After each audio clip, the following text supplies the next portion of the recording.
A winning weekend here on the Power 5. Went 3-2 with the plays both Saturday in college football and Sunday in the NFL. Now a 29-15-1 run on the show the last 9 days. Long term, it's a 2-12, 177-12 run with our free plays. Today, we talk some Monday Night Football, Dolphins-Rams. I've got 3 ways for you to make some money betting the game, plus some NBA and college hoops for tonight as well. As a reminder, you can always comment down below and share your thoughts on the selections. Here we go. Number 1, how do we play Monday Night Football? I think I want to tease the Dolphins up through the key numbers of 3 and 7. That means, based on current market price, we'd get them plus 8.5 tonight against the Rams. Thought the Rams were very fortunate to win at Seattle last week, guys. Not only did they need overtime, but they benefited from the Seahawks coming up empty on 3 different red zone possessions. Yes, Geno Smith was driving us insane.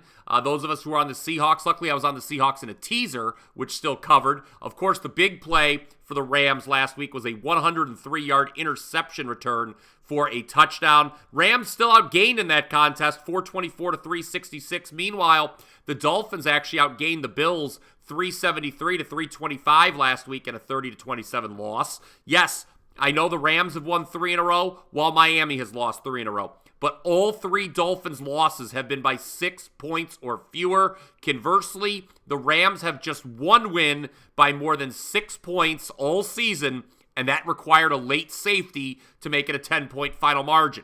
So, if we're going to tease the Dolphins tonight, the next question is, what's the second leg of the teaser? We're obviously going to have to look ahead to Week 11, and there are definitely some appetizing options on the Week 11 slate. Teasing Pittsburgh against Baltimore would make sense. After all, it seems like every Ravens-Steelers game ends up close. I also think Atlanta, who was minus 2.5 at Denver on the look-ahead line, would be a good teaser piece.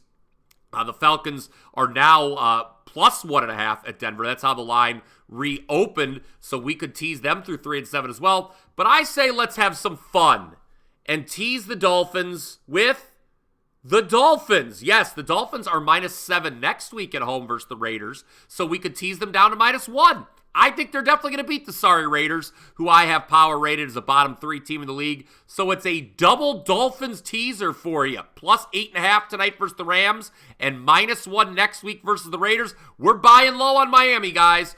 Oh, by the way, we went 2 for 2 with NFL teasers on Sunday's show. Let's make it 3 for 3. Okay, I threw a lot at you there, obviously, and that's just one pick on the Power 5 for today. Gonna have to go rapid fire with the rest of them. Number 2, Devon Achane, over 45.5 yards receiving.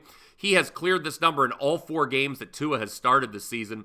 The last 2 games have seen Achane finish with 50 and 58 yards receiving. Furthermore, Tyreek Hill questionable to play tonight for the Dolphins. If Hill doesn't end up playing, that should open up even more opportunities in the passing game for Achane, who, regardless of Hill's stats, should be a big focal point of Miami's offense tonight. Number 3, Puka Nacua, anytime touchdown. While we're teasing the Dolphins tonight, as I talked about at great length earlier, I think Nacua, the Rams receiver, is a great bet in the anytime touchdown market. Nacua is yet to find the end zone this season, but keep in mind he's only played 3 games, and he was given the boot, yes, ejected for throwing a punch last week against Seattle. I think Nacua is going to want to make an impact tonight.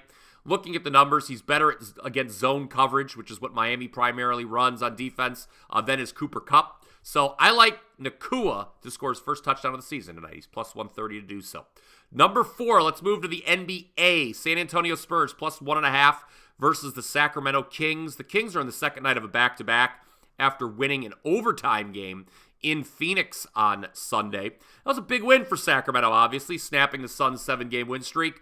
Remember, no Kevin Durant, though, for Phoenix. Not only is this the second of a back-to-back for the Kings, though, it's their 3rd game in 4 days.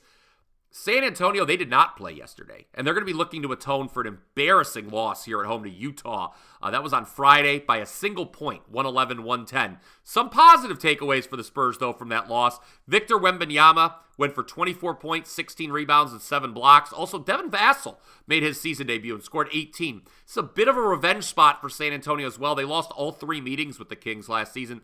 I just don't see the Kings winning back-to-back road games, so give me San Antonio. Let's now close out the Power 5 with some college hoops, some late-night college hoops. Pacific +4 at Hawaii. If Hawaii's involved, you know it's late night. This is a midnight Eastern tip. Sorry for making you stay up late on a Monday. Just have to do it, though. Pacific, they're already 3-0 this season. Now, I know 2 of those wins were against non-D1 schools, but this will actually be the Tigers' 3rd straight game out on the island as part of the Rainbow Classic. They've beaten San Jose State and Life Pacific. Yes, that's a team, not an insurance company. So, travel, not the usual issue that it is when heading to Honolulu for Pacific tonight. The Tigers have put up at least 80 points in all 3 of their games thus far. Meanwhile, Hawaii, they have also beaten San Jose State and Life Pacific here in the Rainbow Classic. But the Warriors trailed San Jose State at the half yesterday. Don't think they're going to shoot 54% from the field again like they did Sunday either. I think the fact Pacific had the easier game Sunday, that was against Life Pacific, I think it makes them the play, getting points in a game where both teams are playing for a second straight day. So let's go ahead now and recap the Power 5, shall we? Threw a lot at you here. Monday Night Football. We're teasing the Dolphins up to +8.5, and we're teasing them with the Dolphins next week, -1 versus the Raiders. Number 2, Achane, over 45.5 yards receiving. Number 3, Nakua, anytime touchdown, that's +130. Number 4, San Antonio Spurs, +1.5 in the NBA against the Sacramento Kings. And late night college hoops, Pacific, +4 at Hawaii. Again, go ahead, comment down below with your thoughts on those selections. Any comments you may have, any questions you have on other games here on Monday, let me know what you're betting tonight as well. Always love to see that. And after you've smashed that like button, which I know you've already done, head on over to WT.buzz/BP. I will have a 4% best bet in the NBA for tonight. It's going to be my first 4% best bet in the NBA this season. A disappointing loss with Toronto yesterday. That was a 3% play. The Raptors were winning outright. They were 10.5-point underdogs against the Lakers. They wound up losing by 20 with the shambolic second half. Pardon me. But winning Sunday in the NFL 2-1, and I, of course, want to take a moment to, again, highlight my college football, which continues to be number 1 at WagerTalk.com. That's number 1 this season and number 1 the last 365 days. 50-23, my last 73 college football selections. That's 89.5 units of profit. Just went 5-1 last week in CFB, including best bets on Rutgers +6. They won outright. And Utah +2.5 in the first half. They led outright. By the way, college football plays rated 4% or higher, now on an 11-2 run. Coming soon, there will be a very special offer on my college football selections. Be on the lookout for that. Hopefully, we'll get that live later here on Monday. But that is going to do it for Monday's edition of the Power 5. I sincerely hope you enjoyed it, guys. Make sure you're subscribed to the Wager Talk YouTube channel. And until next time, let's cash some tickets.